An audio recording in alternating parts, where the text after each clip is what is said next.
muy buenas. En este vídeo voy a hablar de las últimas orientaciones y aclaraciones que dijeron en la segunda reunión de la ponencia de dibujo técnico de Granada respecto a la prueba de dibujo técnico de selectividad. Dijeron unas cosas muy interesantes, dignas de hacer un vídeo. Ya colgué un primer vídeo respecto al examen, pero en este segundo vienen unas cosas más detalladas. Entonces, el orden del día fue el calendario de las pruebas, estructura de la prueba, aclaraciones sobre las orientaciones generales de la materia, consideraciones sobre el desarrollo de la prueba y dudas frecuentes. Esto lo voy a explicar fácil y rápido. Primeramente, el calendario, voy rápido porque eso ya lo sabéis, en la convocatoria ordinaria son el 3, 4, 5 de junio. La prueba de dibujo técnico es el jueves a las 8:30. La convocatoria extraordinaria es el 1, 2 y 3 de julio. La prueba de dibujo técnico siempre es el primer turno del tercer día. O sea que vais dormiditos, pero bien frescos a la vez. Los ejercicios son de la misma tipología. No se va a innovar nada. Solo que serán más cortos, no hay otra. Hay que fijarse en los exámenes de los últimos 4 o 5 años atrás. Los exámenes modelo COVID. Yo me he fijado que lo único que cambia en los últimos años, en la convocatoria del el año pasado, básicamente ya empezaron a bajar el nivel de los ejercicios de perspectiva isométrica. Lo están poniendo más fáciles porque estaban poniendo unos ejercicios, unas piezas que lleva mucho tiempo y eso pone en pánico al alumno y dan ganas de irse del examen o de hacer otra cosa que no debiese. En la web DUA, Distrito Único Andaluz, aparece toda la información relativa a la prueba de selectividad de dibujo. Hay un documento, este PDF, lo pasaron y yo lo voy a dejar en el vídeo, ¿vale? En la descripción del vídeo. Aquí viene la información de la web del Distrito Único Andaluz, donde viene toda la información respecto a la prueba de selectividad, exámenes, de otras convocatorias y tal. El ponente deja otros 2 enlaces donde podemos encontrar información, pruebas de otros años de selectividad y sus soluciones. Esto es lo más interesante, novedades, normativa, la de Manuel Ángel Aguilar y la de Guillermo Ortega. Me interesa Guillermo Ortega, que es ponente de dibujo técnico. Tiene una página muy interesante, aquí la tengo, ¿vale? Tiene novedades, exámenes, y esto me interesa, las soluciones de los exámenes, ¿vale? Aquí tengo el último examen. Este hombre tiene mucho mérito, lo ha hecho con ordenador, se lo ha currado bastante bien y la verdad es que debería ganar un pastón y no llevarse irritaciones en el trabajo. Punto 2. Estructura de la prueba de dibujo técnico 2. Respecto a la estructura de la prueba, competencias y saberes básicos, no voy a decir nada porque ya lo expliqué en el primer vídeo de la prueba y no cambia nada. La única novedad era que entraba la perspectiva caballera. En los bloques B, los planos acotados y la perspectiva cónica tampoco entraban, y en el bloque C, los sistemas CAD menos todavía. Si no, no hay, los ordenadores no van, no hay ratones, no hay teclas, no hay internet, si es que no hay programa, no funcionan los programas CAD en los institutos, al menos en la península o en Andalucía. Mira un zoom. De las 6 pruebas que siempre se hacen, en 2 de ellas aparecen ejercicios de homología o afinidad. Otros 2 ejercicios del juego de 6 son de curvas cónicas y otros 2 ejercicios de tangencias.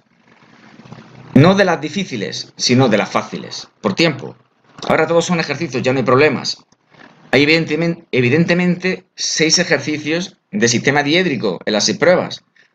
4 ejercicios de perspectiva isométrica y 2 ejercicios de perspectiva caballera, o sea que prevalece la isométrica, claramente.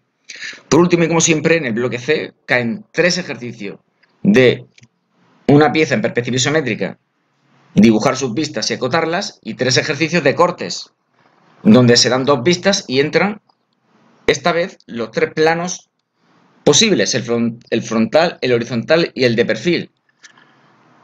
Anteriormente, exceptuando el año pasado, solamente estaban pidiendo este plano, el frontal, era muy fácil, donde el corte equivalía a la vista de alzado normal. No creo que compliquen la posición del observador en los 2 primeros planos mencionados, ¿de acuerdo? Me refiero a estos 2. En el plano frontal no creo que pongan el alzado posterior. Y si cae un plano horizontal, va a caer seguramente la planta superior, no la planta inferior, que es más difícil. Pues también por tiempo. En el plano de perfil ya sí es fácil que nos pidan el perfil izquierdo o derecho del corte, ¿de acuerdo? Los ejercicios de tangencia no entran los de inversión ni los de polaridad. Solo potencia, eje radical, donde se utilizan mediatrices, bisectrices, rectas paralelas, dilataciones, etcétera, ¿vale? En diédrico, pues lo dicho, practicar con los ejercicios de siempre. Se pedirá el inicio o el final de los ejercicios de antes, probablemente. No sé cómo lo harán, pero los ejercicios de diédrico tienen que cambiar. Son los mismos, pero tienen que ser más cortos sí o sí. No sé cómo lo harán. El año que viene puede haber algún cambio, pero en principio va a ser la misma prueba. La pregunta semiabierta suele puntuar 0,25, pero puede puntuar más. Bien. Tercer apartado, aclaraciones sobre las orientaciones de la materia. Aquí me voy a ir al documento.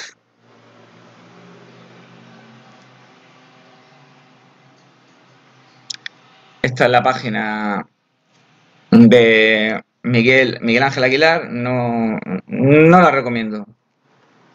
Esta es la que interesa, ¿vale?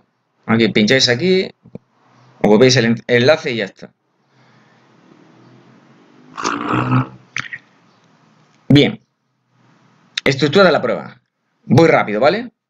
La prueba de dibujo técnico consta de una sola opción con 4 ejercicios, no hay optatividad. Cada uno de los ejercicios tendrá una puntuación máxima de 2,5 puntos, por lo que el alumnado tendrá que responder correctamente a los 4 para sacar un 10, evidentemente. La prueba de dibujo técnico viene impresa que en 5 láminas de alto gramaje. En la primera pues figuran las instrucciones de la prueba. Las 5 láminas se entregarán grapadas. Para mayor comodidad, el alumnado le quitará la grapa para poder resolver con más comodidad los 4 ejercicios propuestos, pero que no os corte los dedos. Los ejercicios deben resolverse exclusivamente en las láminas facilitadas, realizando cada uno de ellos en su correspondiente lámina.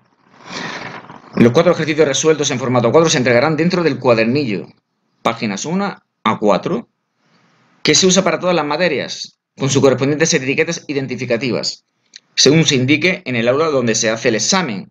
Los ejercicios se entregarán grapados, una única etiqueta para todos ellos, o sin grapar, una etiqueta para cada ejercicio. La verdad que exactamente no sé cómo irá eso, pero creo que te lo harán en el examen. Seguimos.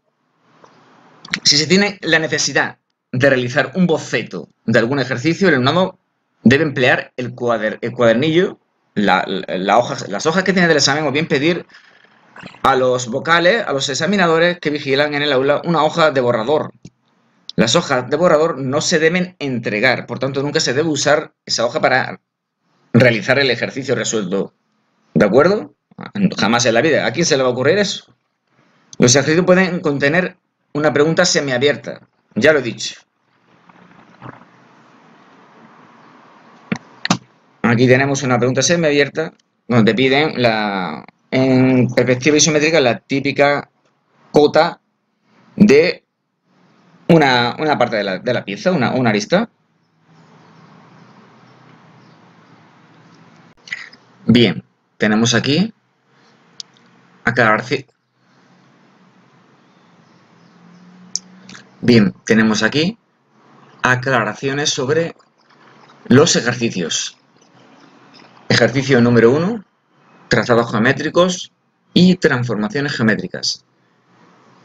Aquí me he creado yo mi documento donde está lo mismo, pero siempre añadiendo unas cosas adicionales que no te las va a decir nadie. En el ejercicio número 1 pueden caer tangencias, homología, afinidad o curvas cónicas. En los ejercicios de tangencias siempre hay que señalar los centros y los puntos de tangencia.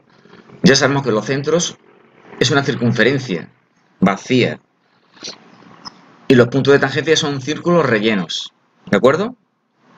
Se puede admitir cualquier procedimiento para hallar esos puntos, como por ejemplo utilizar la inversión. Se puede utilizar la inversión, yo no la uso, pero debe de haber un proceso. No se admitirá taladrar la lámina hasta encontrar los centros, cosa que me encuentro muchísimo. Lo que no se admite es ponerse a dibujar mediatrices y bisectrices como si hacen mucho pretendiendo que ahí hay algo de realidad geométrica, cuando lo que han hecho es buscar los centros mediante pinchar con el compás en todos lados. Lo que es importante es que queden claramente expresados cómo se han calculado los centros y los puntos de tangencia. Tenemos que conocer los conceptos básicos de los ejercicios de tangencias. Mediatrices, bisectrices, dilataciones, rectas tangentes en la circunferencia, circunferencias dados 3 puntos no alineados, lugares geométricos, etc. En los ejercicios de transformaciones geométricas, homología y afinidad, nos pueden pedir la construcción de cualquier polígono, dados unos datos, polígonos inscritos o dado el lado, para comenzar el ejercicio. Los ejercicios de curvas cónicas nos darán unos datos y construiremos la curva por cualquier método. El más utilizado es el de por puntos o radios vectores. ¿Posibles datos que nos pueden dar? Pues hay un montón. Ya se han expuesto todos en las muestras de cursos anteriores. No olvidar datos como el parámetro de la parábola, la circunferencia principal y la focal, que aunque sean menos habituales, pueden caer perfectamente en las curvas cónicas. En las curvas cónicas solo se pedirá la recta tangente desde un punto contenida en ella, ¿de acuerdo? Ni en un punto interior ni en un punto exterior, eso ya lo sabemos.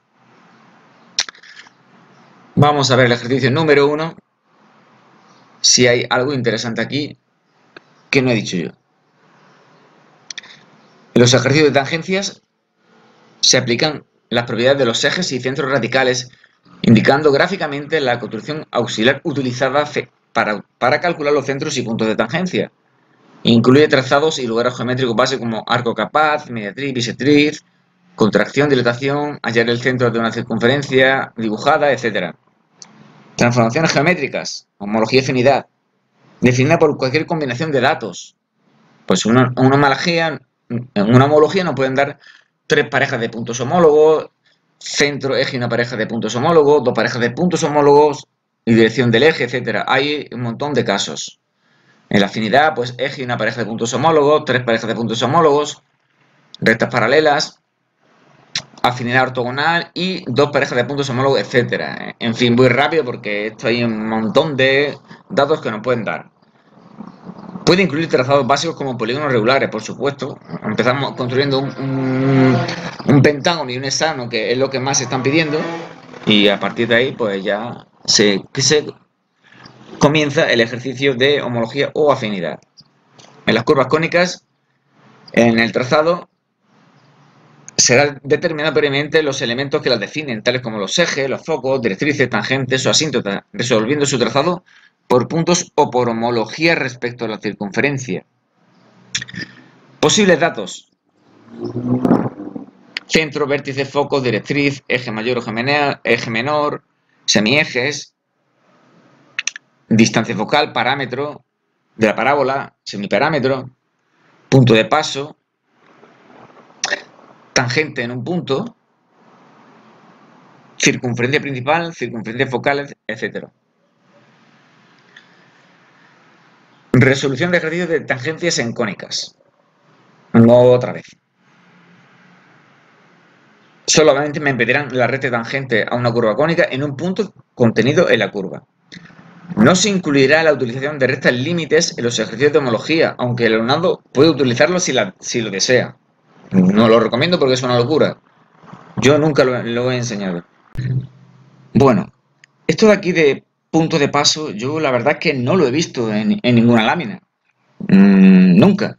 Imagino que se referirá pues a los extremos de los ejes, por ejemplo, del eje mayor y el eje menor de la elipse, al vértice, punto de paso de la parábola por el eje, el punto de tangencia, en fin, será eso.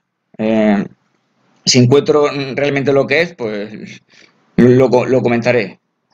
Bien, pasamos a el ejercicio número 2, que es de sistema diédrico.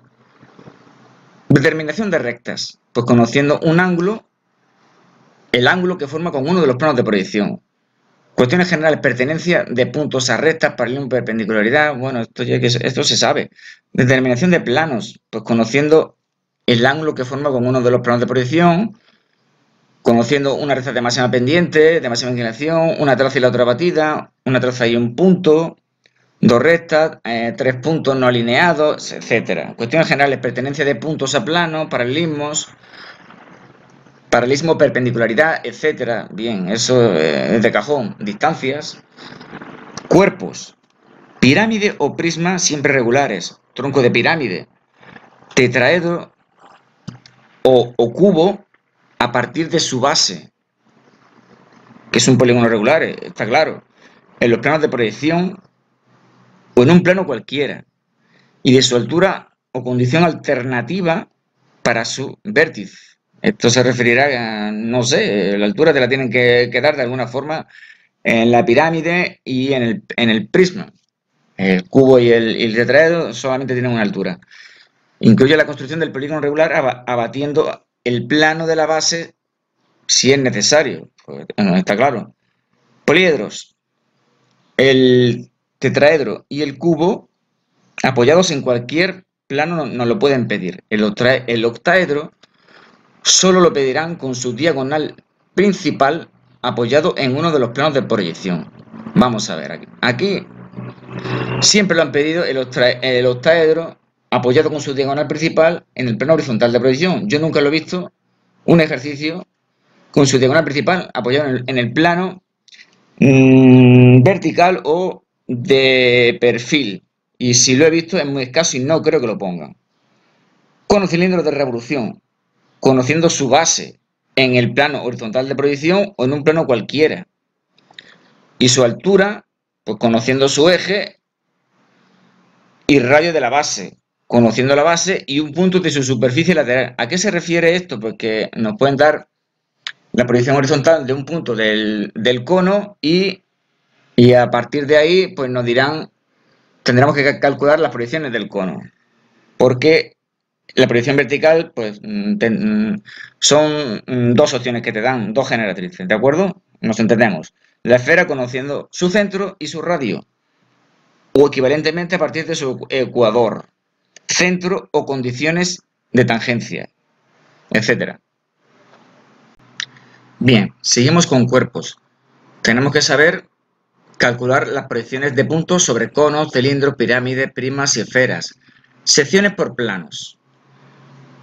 Aquí dice, proyecciones y verdadera magnitud de la sección de un cuerpo no apoyado en el plano horizontal de proyección por un plano proyectante, bisector paralelo a la línea de tierra, secciones directas en plano horizontal, plano vertical o tercera proyección. Explico esto porque está aquí regulero.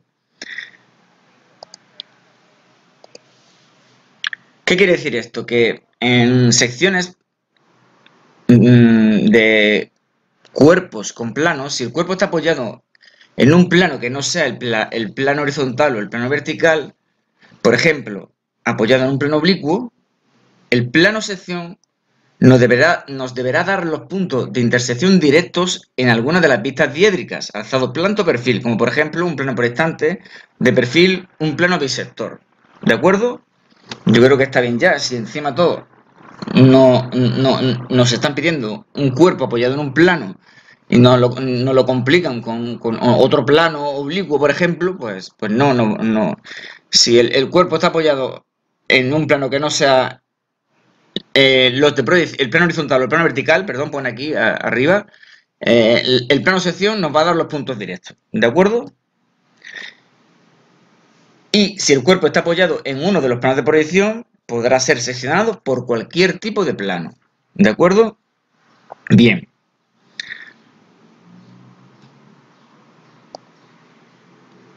Intersección con rectas. Recta dada con proyecciones incompletas. Ya últimamente nos están dando las proyecciones incompletas para calcular la pista se oculta.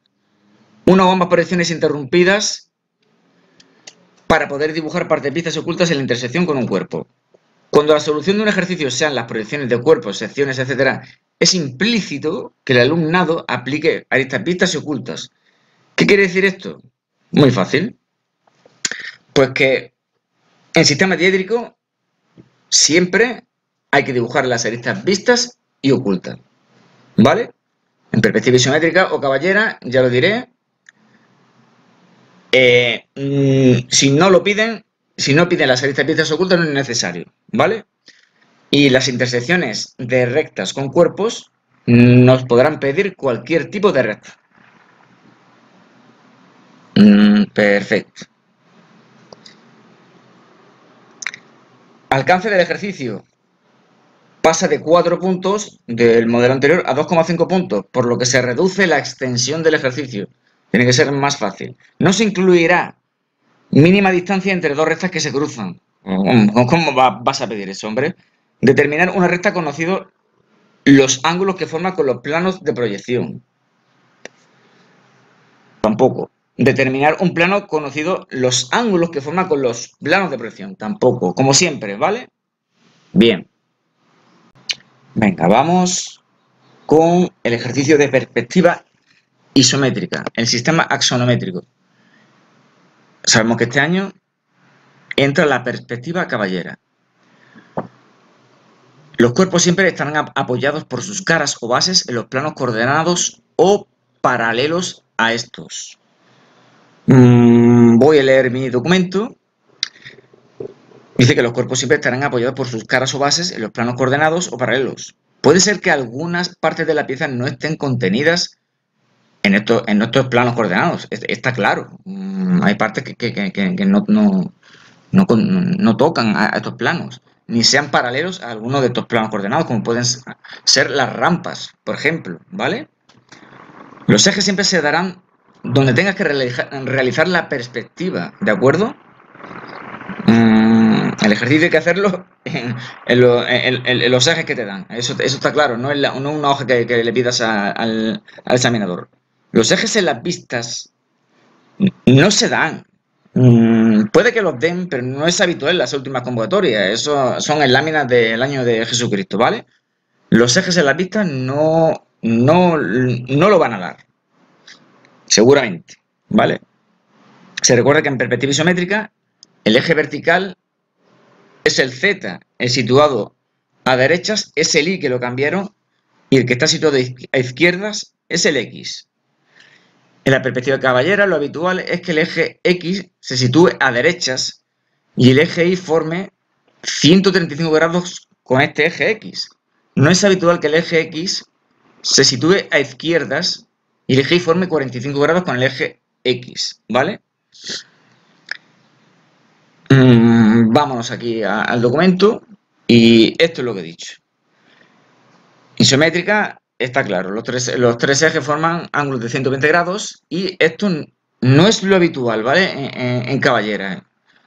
Yo no puedo decir me la juego, pero que casi seguro que vendrá de la otra forma, ¿vale? El eje X que viene hacia derechas, ¿vale? Y forma con el eje Y un ángulo de 135 grados, porque este es el caso más difícil, aunque no es difícil si te lo explican bien, ¿de acuerdo? Bien, aquí dice, Cuando se ha de representar una perspectiva axonométrica a partir de las vistas necesarias de un objeto, la colocación de la perspectiva en relación con los ejes dados ha de ser tal que las caras vistas de la perspectiva se correspondan con las vistas dadas. Este mismo criterio se sigue en el problema inverso. Explico esto. Vamos a ver. ¿Qué quiere decir que la posición de la pieza, ya sea en perspectiva isométrica o caballera, se tiene que corresponder con las vistas diédricas? Pues que esta pieza es la misma que esta, pero tiene distinta posición. Entonces yo ya lo expliqué en la perspectiva axonométrica, que es la forma de dibujarla, es muy fácil como yo la expliqué, que la vista suelta, este perfil derecho, aquí olvídate que de perfil derecho-izquierdo. Esta vista está a la izquierda, ¿no? Pues sitúala en este plano coordenado izquierdo, en el plano vertical izquierdo, en el Z o X, ¿vale? Esto es lo que tienes que ver de aquí. Ya no me voy a alargar con el vídeo, ¿vale? Entonces ya, esto es el perfil derecho, esto sería el alzado y planta. Desde aquí tienes que ver esto. Desde aquí, alzado, tienes que ver esto. Y desde arriba tienes que ver esto.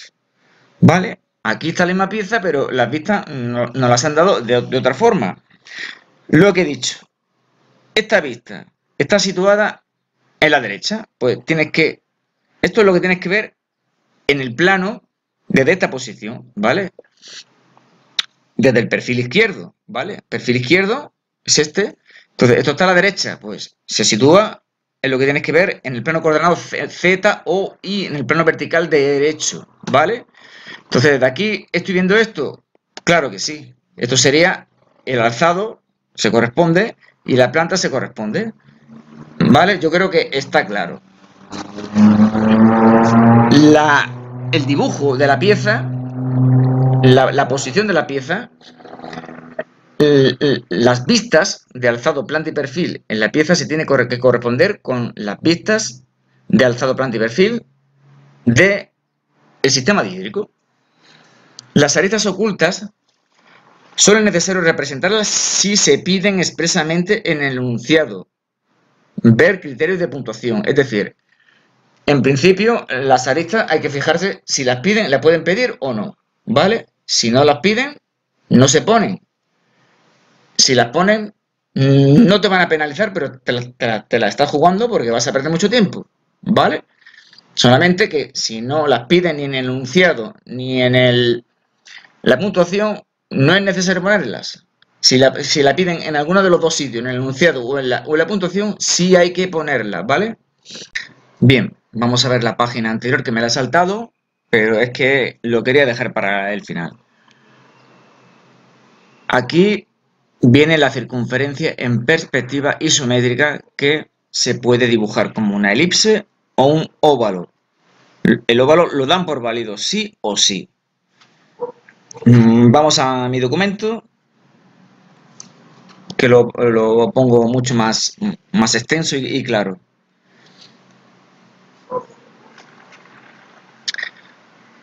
La circunferencia en perspectiva isométrica puede ser una elipse o un óvalo, ya lo he dicho. Si quieres dibujar una elipse, se dan dos fórmulas para calcular sus semiejes. Ahora lo digo, la elipse es tangente al rombo que lo circunscribe por sus puntos medios. En mi vídeo de la perspectiva isométrica explico distintos métodos para dibujar la elipse en perspectiva isométrica.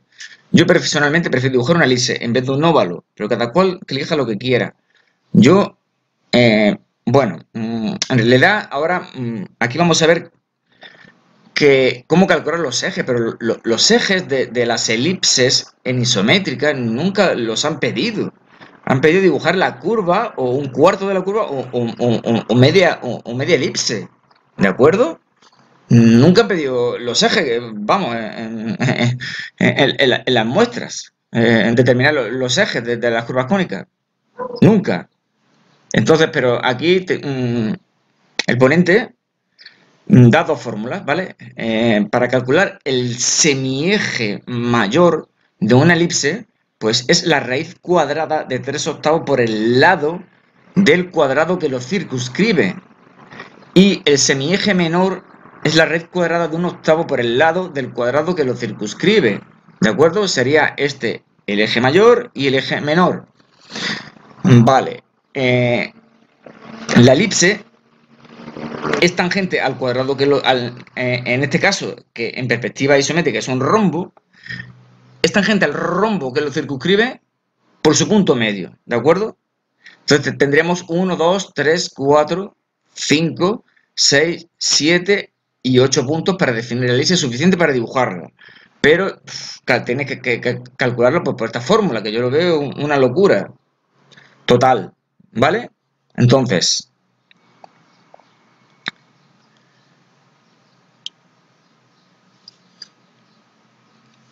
lo dicho, yo en mi vídeo explico 3 métodos para calcular la elipse. 2 por 8 puntos y una por 12 puntos. Y nunca han pedido que determine la magnitud de los ejes. Dibujarlos tampoco, porque no en las perspectivas no se dibujan los ejes. ¿De acuerdo? La perspectiva caballera de la circunferencia se dará solo en planos contenidos en el plano coordenado Z o X. El contenido en el plano del cuadro. O en planos paralelos a este. Es decir, se dibujarán las circunferencias o los arcos de circunferencia en su verdadera magnitud. Aquí viene mal expresado porque dice perspectiva de la circunferencia en caballera, solo en planos frontales. Vamos a ver, plano frontal, yo entiendo por plano frontal el plano frontal del sistema diédrico. Estamos hablando del plano el Z o X, ¿vale? En caballera, ¿vale? Que aquí esto confunde. Bueno, para eso estoy yo, ¿de acuerdo? Pues lo dicho, solamente nos van a pedir la circunferencia y arcos de circunferencia en planos contenidos en el Z o X o paralelos a este. Nunca van a pedir elipses ni curvas, es decir, circunferencias y arcos de circunferencia en diédrico situados en los otros dos planos axonométricos, en el OXY y en el ZOY. ¿Vale? Respecto a los coeficientes de reducción, según la norma UNE, EN ISO, aquí le importa, se pueden usar en la perspectiva isométrica los coeficientes de 0,82, 0,8, 0,816. Yo se recomienda el 0,8 porque no tiene decimales. Así, al hacer operaciones con la calculadora, pues te vas a ahorrar decimales en las operaciones finales. Es de cajón, ¿de acuerdo? En la perspectiva caballera, solo en el eje Y se aplicará el coeficiente de reducción que nos pidan. Si no especifican nada, si no dicen nada en la lámina, se aplicará el coeficiente de reducción de un medio, el de 0,5. Es lo que dice la norma. Muy importante esto, ¿vale?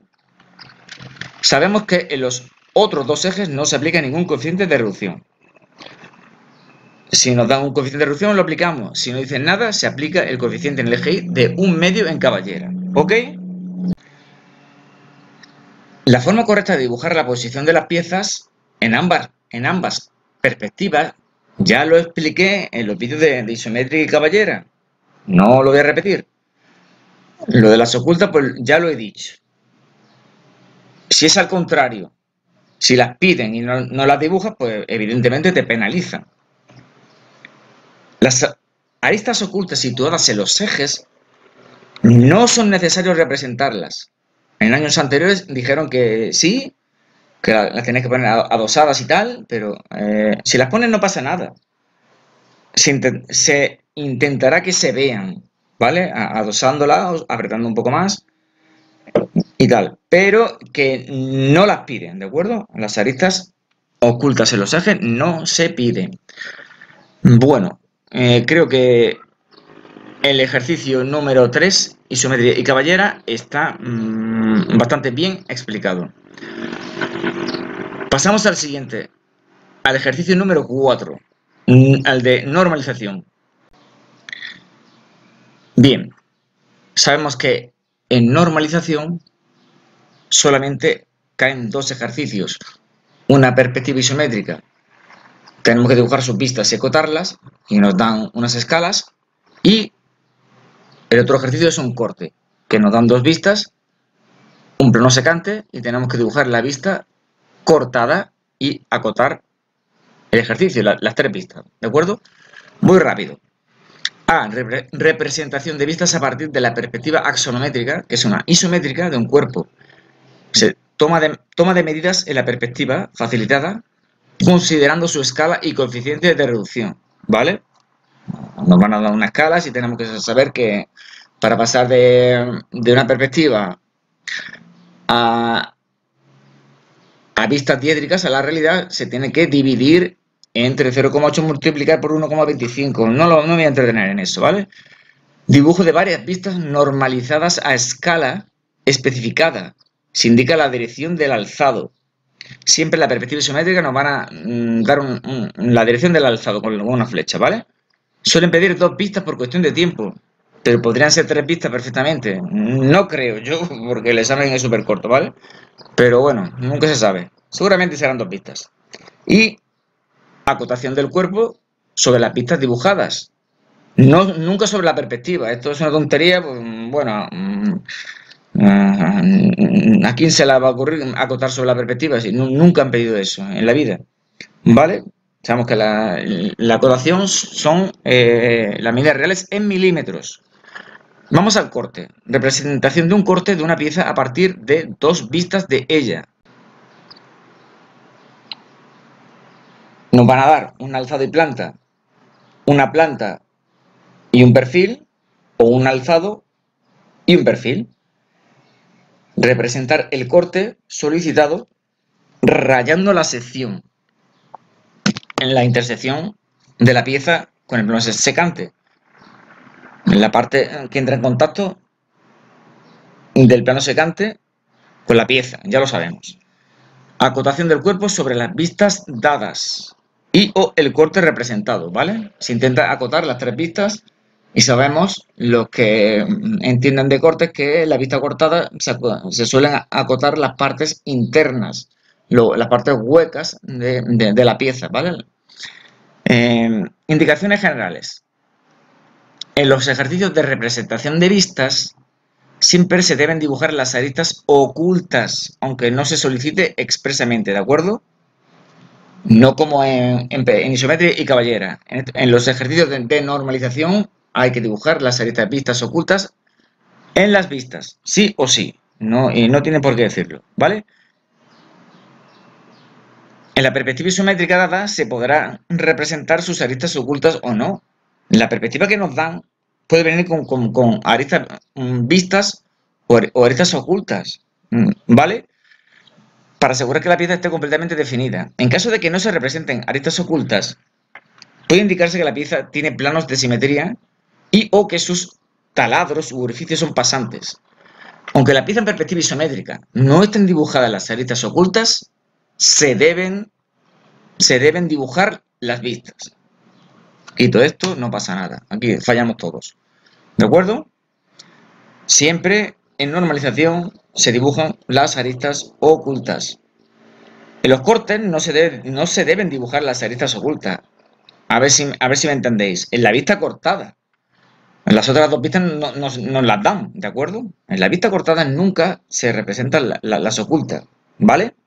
Para eso está el corte, para representar las partes internas de la pieza que son complejas. Las otras 2 vistas sí llevan aristas ocultas, pero si es que ya vienen dadas lo que he dicho. Las normas de acotación de este ejercicio están en mi vídeo. El coeficiente de reducción de la perspectiva isométrica dada en los ejercicios de representación de vistas puede considerarse pues como 0,816, 0,82 o 0,8, ¿vale? Recordamos que ya aquí hay que invertirlo. Pasamos de isométrica a vista, con lo cual hay que dividir entre 0,8 o multiplicar por la inversa, 1,25, ¿vale? Las escalas indicadas podrán ser 1 partido por 1 u otras, las que sean. En el ejercicio de dibujar las vistas de una pieza en perspectiva isométrica, habrá que aplicar las escalas, ¿vale? Tenemos que saber manejar las escalas. Muy importante es leer el ejercicio del corte. Normalmente siempre la escala de la vista cortada es la misma que la de las vistas dadas, ¿de acuerdo? Pero hay que leer bien, ¿vale? Puede ser que no que nos pidan una escala distinta. Es muy raro, ¿vale? Las piezas son modulares, ¿vale? ¿Qué quiere decir esto? Que están divididas en un número de partes iguales en sus 3 dimensiones. Y siempre se procura que las medidas sean exactas, ¿vale? Aunque luego, al imprimir los exámenes, no ocurra esto último, como ha pasado alguna vez, ¿vale? Ellos intentan que las medidas salgan milímetros, pero luego en las impresiones, pues, puede haber fallos, ¿vale? Mm, Piezas modulares, ¿vale? Pues que están divididas en un número de partes, ¿vale? En las 3 dimensiones, pues en 3, en 4, en 5, ¿vale? Para facilitar el ejercicio. Así tomamos medidas y vamos más rápidos, ¿vale? Lo de las medidas exactas están pensadas para que cuando las dividas entre 0,8 te salgan también medidas exactas, ¿de acuerdo? Se permite el redondeo en medidas de medio milímetro, ¿vale? Si tenemos 5,5 milímetros, ¿vale? Mm, Podemos redondear, ¿vale? A 6 o a 5. En ambos ejercicios de normalización, las cotas serán las medidas reales en milímetros. Bien, yo creo que ha quedado claro el último ejercicio, ¿vale? El cuarto, el de normalización. Bien, nos vamos al apartado número 4, consideraciones sobre el desarrollo de la prueba. Voy a ir súper rápido, ¿vale? Porque soy un plasta y sabéis que os gustan los vídeos cortos, ¿vale? Si me trabo, lo siento. Instrucciones de la prueba. Es fundamental que el alumnado... Perdón, me voy a ir a mi documento que está un poco más completo, ¿vale? No llevar colores, solo portaminas y lápiz, ¿vale? En teoría te puedes llevar portaminas de colores, pero nunca nadie se las lleva. Pero ya lo ha dicho el ponente, no llevar colores, ¿vale? Ya está. Ni portaminas de colores ni nada. Para dibujar las líneas gruesas, yo recomiendo el portaminas, apretando, pues coincide con la normalización de líneas, ¿vale? El 0,5 milímetros. Por ejemplo, las aristas que son líneas gruesas se dibujan con un diámetro de 0,5 milímetros, igual que el diámetro que debes llevar, el de portaminas. Para dibujar líneas finas, que son de 0,25 a la mitad de diámetro, como figuras abatidas, líneas de acotación, ejes, etc. Basta con que hagas la distinción de líneas apretando menos con el portamina, ¿vale? Solamente eso, aprieta menos. Si tú en unas vistas y en la acotación las líneas de auxiliares y las líneas de cota apretan lo mismo, pues se confunde con la pieza. Aprieta menos y ya está. Instrucciones de la prueba. Es fundamental que el alumnado conozca perfectamente las instrucciones de la prueba impresa en la primera de las 5 hojas de las que consta el examen. Esto quiere decir que vais a tener que leer la primera hoja, ¿vale? Procedimientos de resolución. En general, el alumnado puede emplear el procedimiento que considere oportuno, ¿vale? Metodología investigativa. Tú utilizas cualquier método, siempre que se deje constancia del trazado auxiliar empleado, ¿vale? Ejemplos. En diédrico se puede llevar la altura de un cuerpo por cambio de plano, por giro o por abatimiento. Abatimiento de plano sobre el plano horizontal o sobre el plano vertical. Trazado por puntos de curvas cónicas. En los ejercicios, tanto de trazado geométrico como de perspectiva, se debe determinar un número suficiente de puntos de la curva cónica, ¿vale? Hay alumnos que dibuja la curva por radiovectores por puntos y hacen pocos puntos, por los necesarios, todos los que puedas. Además de los extremos de los ejes o diámetros conjugados, etc., para su trazado en función de su tamaño, aplicación de las escalas. Se pueden aplicar gráficamente o mediante calculadora. Si se hace gráficamente, cosa que no recomiendo, que casi nadie lo hace, se recomienda comprobar el resultado con la calculadora, ¿vale? Coeficientes de reducción. En los ejercicios que hay que dibujar en perspectiva asonométrica, se debe aplicar el coeficiente de reducción correspondiente, que corresponda. Esto ya lo sabemos, no lo paso, ¿vale? Realización de perspectivas a partir de vistas o viceversa. Cuando hay que dibujar una perspectiva asonométrica a partir de sus vistas, esto ya lo hemos visto, paso. Aristas vistas y ocultas. Ejercicio 2, sistema diédrico. Ya lo he dicho, ¿de acuerdo? En el sistema diédrico se dibujan las aristas vistas y ocultas, sí o sí. El ejercicio del sistema diédrico y el lot de normalización, ¿vale? Ejercicio 3, sistema sonométrico. Lo mismo, ya lo he dicho. Se dibujarán las ocultas si te lo indican. Venga, vamos, que vais a sacar un 10 con todo lo que estoy diciendo. Ejercicio 4. Normalización. Cuando haya que representar las vistas de un cuerpo definido, otra vez, hay que ver, ya lo he dicho. Cuando haya que representar un corte a partir de dos vistas, dicho corte, otra vez, el corte, en la vista cortada nunca hay oculta, jamás en la vida. Igual que en la acotación de las líneas ocultas, solo se pueden acotar si no queda más remedio. Ahora, con estos exámenes, como están poniendo pocas vistas, dos vistas, por ejemplo, de pasar de perspectiva isométrica a vistas, a veces que no te queda más remedio que acotar en líneas ocultas, ¿vale? Está prohibido, pero excepcionalmente, si no queda más remedio, se puede acotar en las líneas ocultas, cuando no queda otra. Venga, no doy más la brasa, ¿vale? Dudas frecuentes. Rayado de las secciones de los ejercicios de sistema diédrico en proyecciones o en el abatimiento. Vamos a ver. Antiguamente la sección se rayaba, ya no se raya la sección en sistema diédrico. No se recomienda rayar la proyección de la sección, ni su abatimiento. Si algún alumno lo hace, no se le penalizará. Yo no he visto ningún abatimiento rayado. Las secciones sí. ¿Vale? Pero ya está, así que lo único que va a hacer es perder el tiempo y probablemente el dibujo que quedará menos claro. A este respecto, los ponentes destacan que las proyecciones de la sección deben representarse aplicando las líneas vistas y ocultas, ¿vale? Se deben dibujar las aristas vistas o líneas vistas y ocultas en la sección. Empleo del coeficiente de reducción 0,8 en las perspectivas isométricas. Ya lo sabemos, ya 20.000 veces. Ya lo he dicho. 0,816, ¿quién va a elegir eso? Me va a volver loco. 0,82, elige 0,8. 0,8. ¿Vale? Lo mejor es aplicar este coeficiente. Así evitaremos el máximo de números decimales. Venga. El empleo del método de la tarjeta para el trazado de elipses a partir de sus ejes. Yo esto no lo he utilizado en la vida. Me lo comentó un profe y yo dije, a mí esto no me cuadra en la elipse, ¿vale? Los examinadores desaconsejan este método de la tarjeta, pues tiene el inconveniente de no dejar trazado auxiliar visible, lo que puede despistar al corrector.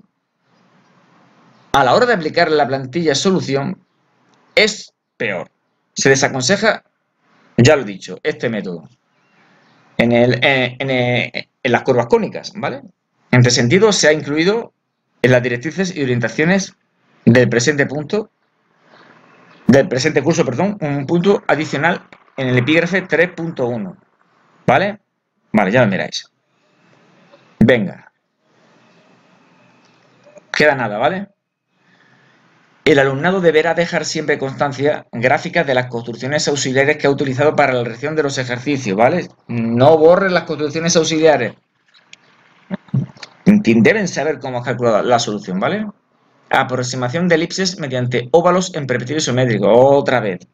Que vale los óvalos como elipses, como circunferencias pasadas a elipses en perspectiva isométrica. Puedes utilizar la elipse o el óvalo, ya lo he dicho. Cuando dibujas la elipse, es preferible, perdón, es que voy muy rápido. Siempre preferible el trazado de la elipse por radios vectores, por puntos, ¿vale? Hay muchos métodos en el libro, ¿vale? No te compliques. Medidas y escalas de ejercicios de axonometría y normalización. Ya está, sí. que tenemos que saber aplicar las escalas. Del dibujo a la realidad se divide y de la realidad al dibujo se multiplica. Ya está todo en mis vídeos, ya lo sabéis. La mayoría de los ejercicios de piezas, ejercicios 3 y 4, de axonometría y normalización, están realizados con tamaño modular para facilitar el trazado y acotación, y con medidas exactas en milímetros. Es decir, sus dimensiones son múltiplos enteros de un módulo constante, por lo que puede ser suficiente con pasar a escala una sola medida. En los ejercicios de normalización, en los que hay que dibujar vistas a partir de una perspectiva isométrica, en casi todas las piezas las medidas son exactas, pensadas para desaplicar el coeficiente de reducción 0,8 y que resulten medidas también exactas al dibujar las vistas. Finalmente, esto dependerá de lo que la copistería respete estas medidas. Bueno, esto último ya lo hemos comentado. Voy a ir rapidísimo. Circunferencias o arcos de circunferencia en los ejercicios de homología y afinidad. En los ejercicios de afinidad, aunque es poco probable, pueden contener alguna parte circular, por lo que él o la estudiante debe dominar la técnica de obtención de los ejes de la cónica resultante, la elipse, así como de su trazado. En ningún caso se incluirán circunferencias o arcos de circunferencia en los ejercicios de homología, ¿vale? Importante eso. En homología no van a haber circunferencias ni arcos. Trazados geométricos básicos. Terminamos ya. Para abordar correctamente los ejercicios propios de los bloques A, fundamentos geométricos, y B, sistemas de representación, se considera imprescindible el conocimiento de ciertos trazados geométricos básicos, tales como mediatriz, bisectriz, arco capaz, triángulos, cuadriláteros, polígonos regulares, inscritos y dados lados, transformaciones geométricas básicas, giro, traslación, simetría, homotecia, etcétera, ¿vale? Bueno, pues hasta aquí yo creo que ha quedado claro las últimas orientaciones del examen. Espero que os haya servido y yo intentaré subir antes de que os examinéis pues lo que me falta: el cilindro, los poliedros y la circunferencia. Venga, un saludo y hasta el próximo vídeo.